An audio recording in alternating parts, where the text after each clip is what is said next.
Tragedy strikes. And about that time, people started running again. At the Super Bowl parade in Kansas City.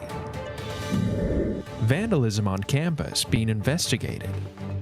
It's just not okay, and it's really an inappropriate thing to do. For being a possible hate crime.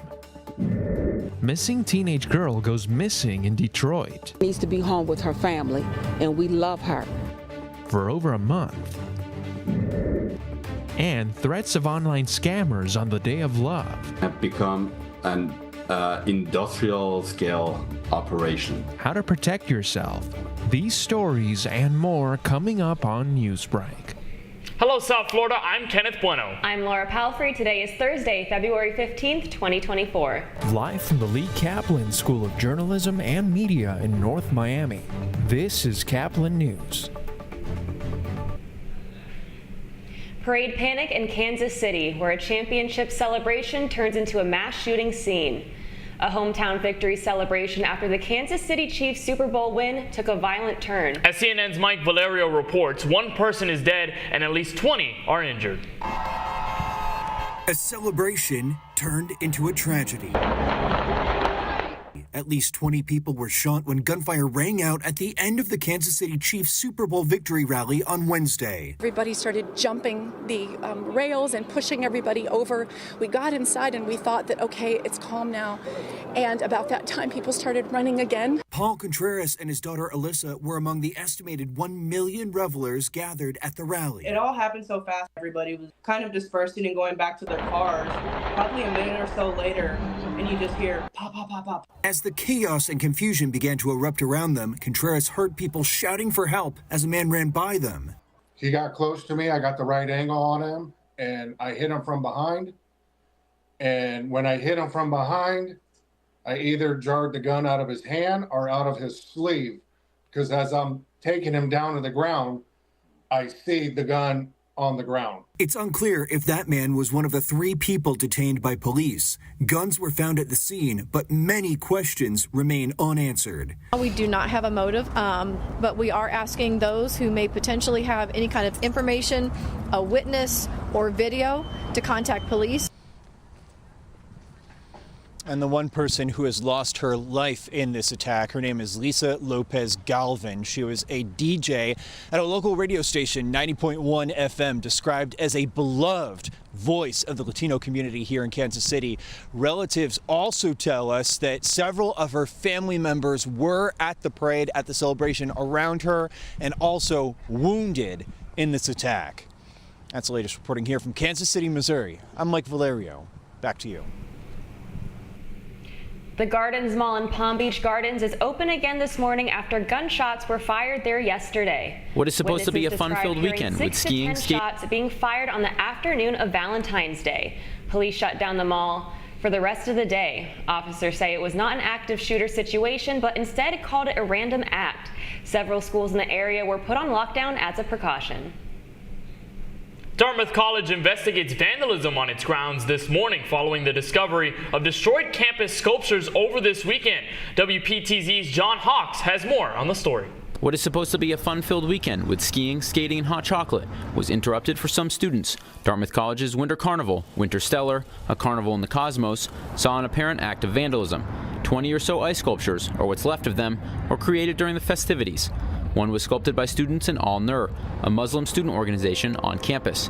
The college's Dean of Students, Scott Brown, says the sculpture was vandalized and destroyed Saturday night. The sculpture included a Palestinian flag as part of the design. Some students on campus are worried about the impact an incident like this can have. It's worrying when a student group like that is targeted by an individual. It's not a good look for the college, it's not a good look for the student body, and it makes people feel uncomfortable to be here, and that's not something that I want to see.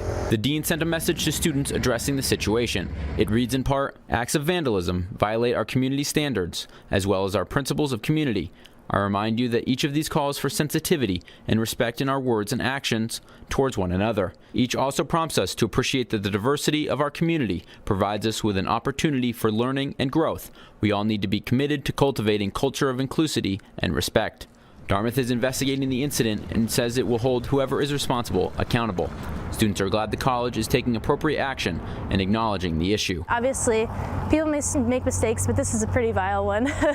And it would be my hope that we would be able to find those students and have some sort of repertory action. And regardless of whether it does happen or not, it's important that we sort of acknowledge what happened and what we can do to prevent it in the future. WPTZ's John Hawks reports that the college is planning a community meal in the dining hall this week to bring people together and to support one another. This morning, Detroit police take over the investigation of a missing 13-year-old girl who was last seen a month ago. As WXYZ's Sarah Michaels reports, what happened next is a mystery. For her to be late, she has never been late coming home. She's always got permission to do things. Annette Harris is 13-year-old Neziah Harris's grandmother and legal guardian. When was the last time that you heard from your granddaughter? When I dropped her off at school, which was on January the 9th. Neziah is an 8th grader at Clark Elementary School in Detroit, described as being incredibly sweet and a rule follower. Annette tells me when Neziah didn't come home from school on January 9th, she knew immediately something was wrong and reported her missing the next day. Detroit Public Schools Community District's police department has been handling the investigation. That's until Wednesday, when after a month of fruitless searching for the teen, Detroit Police Department announced that they're taking over. We're very concerned. Neziah is a very sweet child. She really is. You know, and my biggest fear is somebody hurting her. We don't believe that initially there was an abduction. Police say they don't believe Neziah was abducted initially, but when pressed, wouldn't answer if they think she went off with someone willingly. Annette tells me that Neziah's school looked at the bus video from January 9th and can see Neziah getting off at her regular stop here. She got off the bus with her schoolmate and walked up to the corner of Warren and 3 Mile Drive. And one of the school kids said that she turned right instead of turning left, and that's all I know. Police say they are questioning everyone who knows Neziah. They're working with local, state, and federal partners to look everywhere. That was WXYZ's Sarah Michaels reporting. Detroit police and local Crime Stoppers are asking the public to contact them with any information that may help them find Neziah. 2 South Florida pro sports teams invade the state of Pennsylvania. That's still ahead, and so is this story.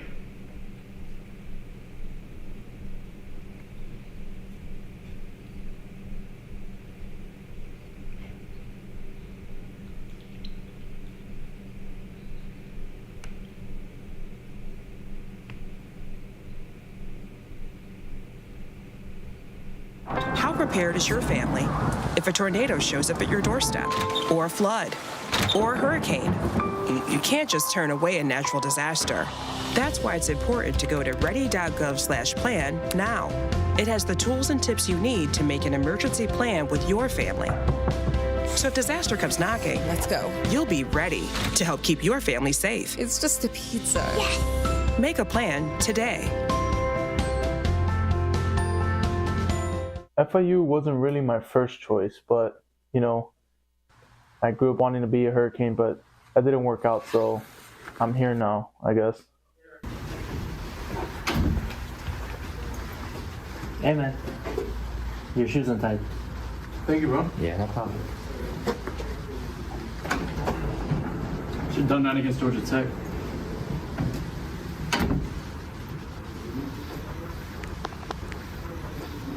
Jordan knows he shouldn't eat this entire bowl of nachos, but tonight he's earned that right because a few hours ago in the middle of happy hour, he recognized a sign, not from the gods or a bolt of lightning, but from a double heart, a kissy face, and a 4th ha in ha ha ha.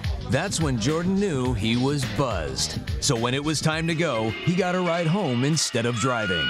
Be a legend like Jordan. Recognize your buzzed warning signs and get a ride home. Buzz driving is drunk driving. I help our fellows design their paths as creative entrepreneurs. My experiences serving startups, creative businesses, and cultural organizations, and my journey as a queer mixed immigrant with Haitian and Arabic roots, inform the co-creative environment we foster at Radcliffe. We leverage our collective diversity to encourage the building of lifelong personal learning networks and mindsets that stimulate continuous innovation.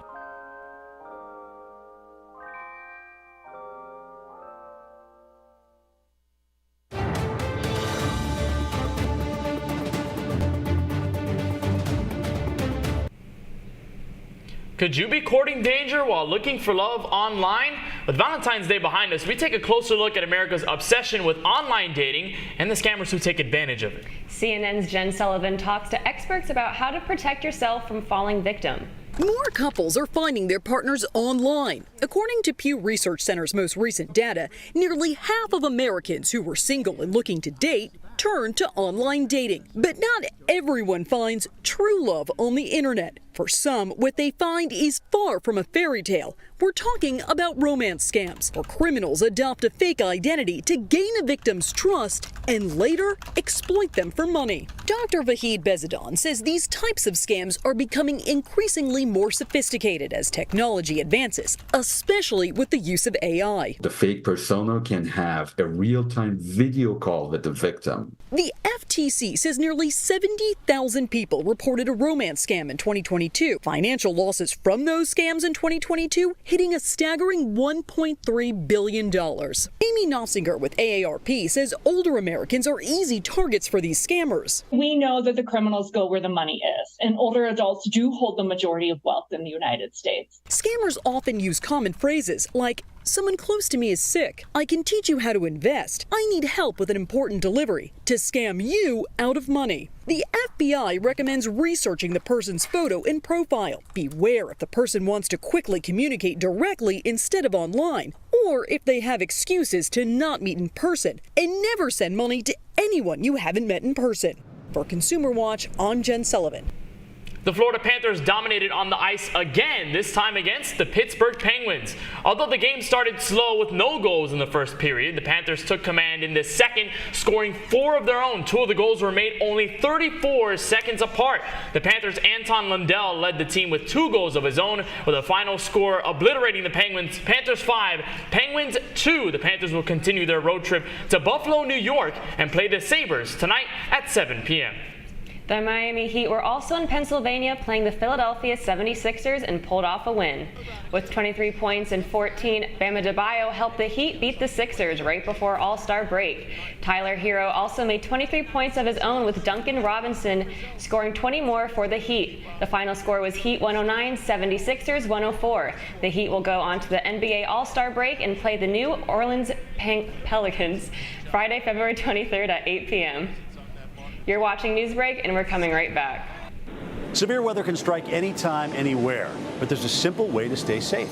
Hey, Jim Cantore here. I stay safe in dangerous weather by planning ahead. You can stay safe too with a few easy steps. Build an inexpensive kit with supplies for your family's needs. Write down important information like phone numbers and medications. Always talk with your family, and remember any pets in your planning. Be ready, be safe. Start your plan today at ready.gov/plan.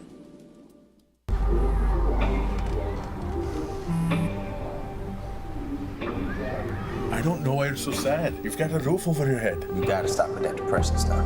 That's what white people think. You all right? It just feels like it's coming from everywhere. Do you want to talk about it? You can talk to me if you're feeling sad. Whenever you need to talk, I'm here, okay?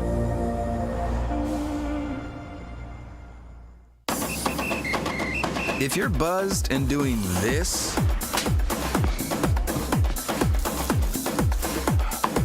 to make yourself feel okay to drive, ZWX.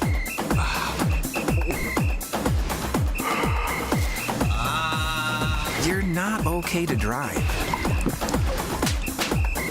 YGKLVW. Regular you.